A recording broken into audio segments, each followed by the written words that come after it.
would be, I cannot be, oh, by the way, I did have a very good voice in my youth and was a member of the Frankfurt High School glee clubs and sang here and there. So you'll have to forgive my voice, it's an Asian voice.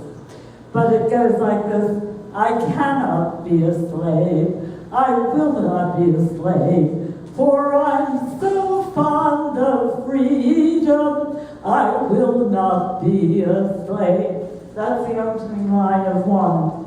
Another one is, in the good old picket line, in the good old picket line, the workers are from every place, from nearly every clime, and so forth and so on.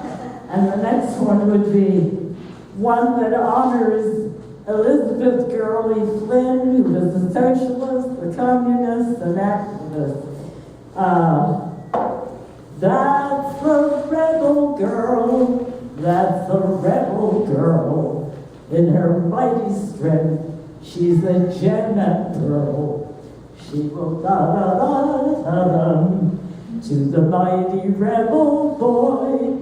We've had girls before, but we must have more in the whatever union of this time, for we must be activists, and I appeal to the young people here in our time. Okay,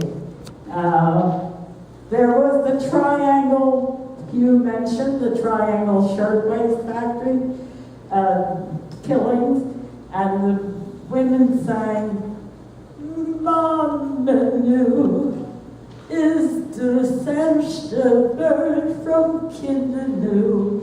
Is this to be our last word from our children? And then, of course, we go into a more contemporary era, and we have the operetta, Pins and Needles. And the one song I like was, sing me a song of social significance, no other song will do. So there we have that. And we have, then there's the plight of workers working under a very authoritarian foreman. And so they say, Samaria says he loves his girl, doo-dah, doo-dah. He wants to give them rings and pearls all the doo-dah day, all the doo-dah day, all the doo-dah day. He wants to give them rings and pearls instead of union pay.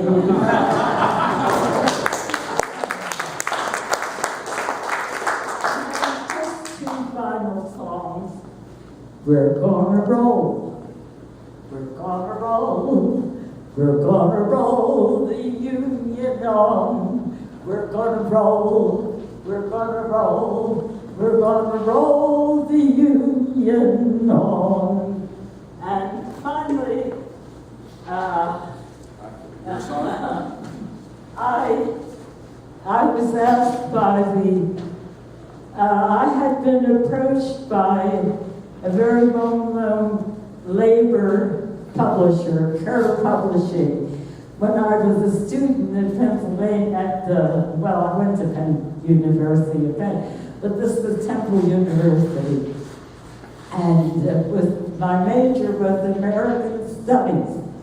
And because of my background, my parents' background, because I loved art, because I loved to sing, I closed the book that I wrote with my own words to an old tune, Silver Threads Among Gold.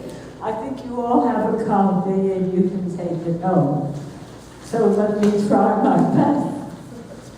Working sisters of all races, we must seek a better way. Weave the common threads that bind us, bind humanity in socialist ways. Millions of us must resolve, injustices must be dissolved. One for all should be our watchword, while for struggle we do gird.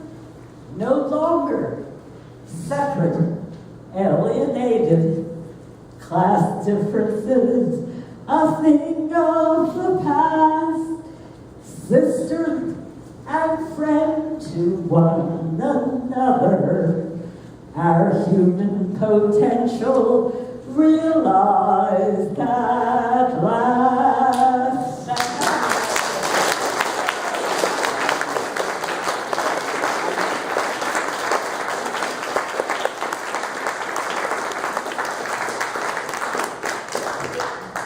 We need a bit more of that in the labor movement, eh?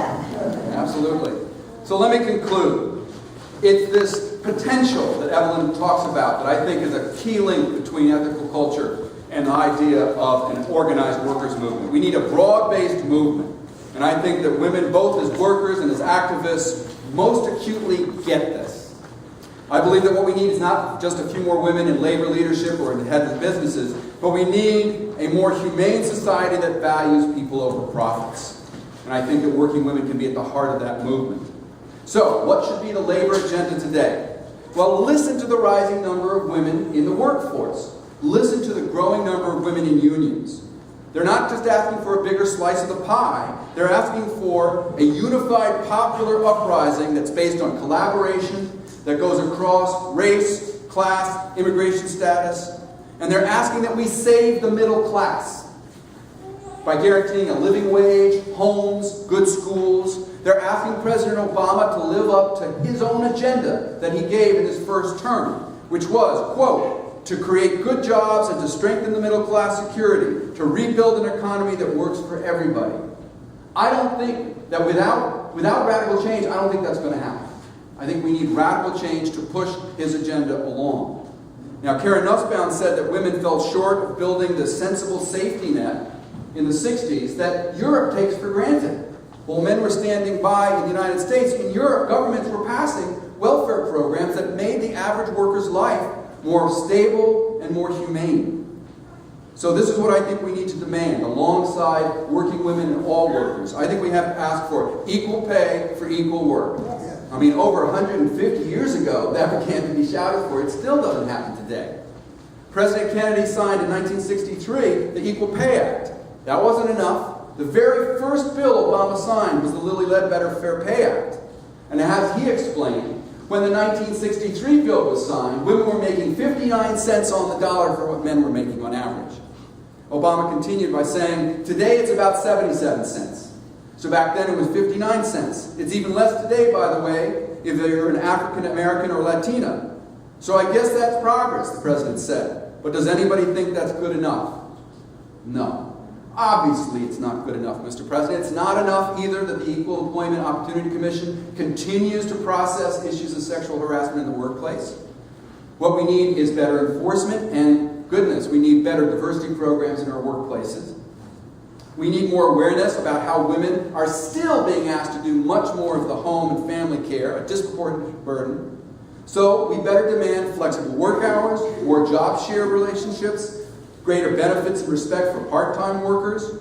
We have to ask for sick leave and generous maternity leave policies. Let's demand improved daycare, after-school programs, summer programs. How about compressed work weeks, breastfeeding rooms and paid breastfeeding breaks at work, telecommuting, on-site wellness programs? These are all things that women are demanding in part because they are the majority of minimum wage and part-time and temporary workers. But they're also demanding it because those things are necessary for any society to bring out their best. So it won't happen without a radical idealism. It won't happen if people don't vote for it. So we have to resist the voting restrictions that are cropping up all across the country. Now in March of this year, we marked the 100th anniversary of the Women's Suffrage March in Washington, D.C. In 1913, 20,000 women marched down Pennsylvania Avenue, braving insults and ostracisms and thrown cigarette butts to demand the vote. Well, they got the vote, but they still don't have the time to get to the polls. Why isn't Election Day a national holiday so that women who have greater work responsibilities and home responsibilities can get to the polls? Those are the sorts of practical things that we have to ask for.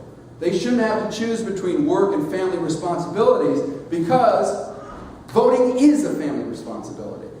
There's a lot to demand, there's not enough time, so I'm just going to end by saying, here's to the working women of America today, here to the activists, here's to our history, and here's to our future. Good luck. Thank you.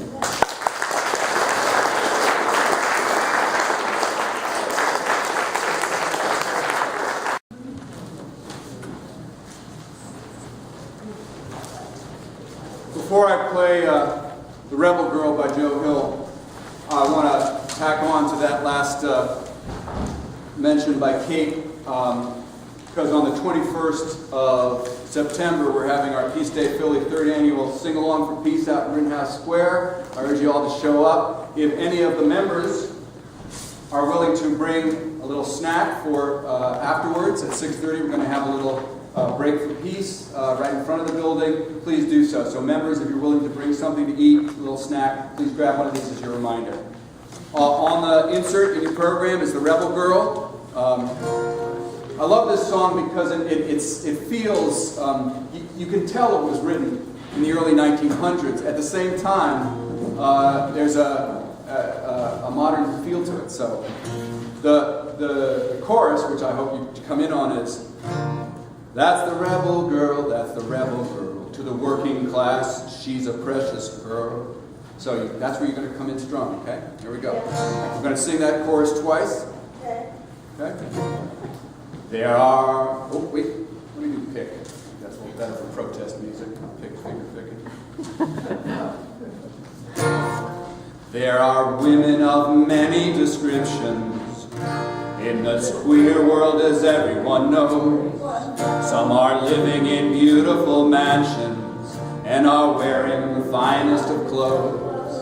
There are blue-blooded queens and princesses who have charms made of diamonds and pearls.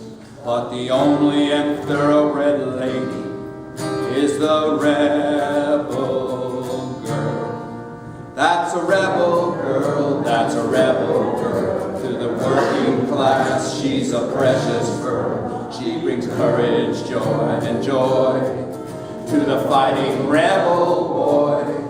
We've had girls before, and we need some more in the industrial workers of the world. But it's great to fight for freedom with a rebel girl. Now remember, when Joe Hill wrote this, Elizabeth Gurley Friend was 16. That's why she's a girl, just to let you know. Yes, her hands may be hardened from labor, and her dress may not be very fine, but a heart in her bosom is beating that is true to her class and her kind. And the grafters in terror are trembling when her spite and defiance she'll hurl. But the only and thoroughbred lady is the rebel girl. That's the rebel girl, that's the rebel girl. To the working class, she's a precious pearl. She brings courage, pride, and joy to the fighting rebel boy. We've had girls before, but we need some more in the industrial workers of the world. For it's great to fight with freedom, with a rebel girl. For it's great to fight for freedom with a rebel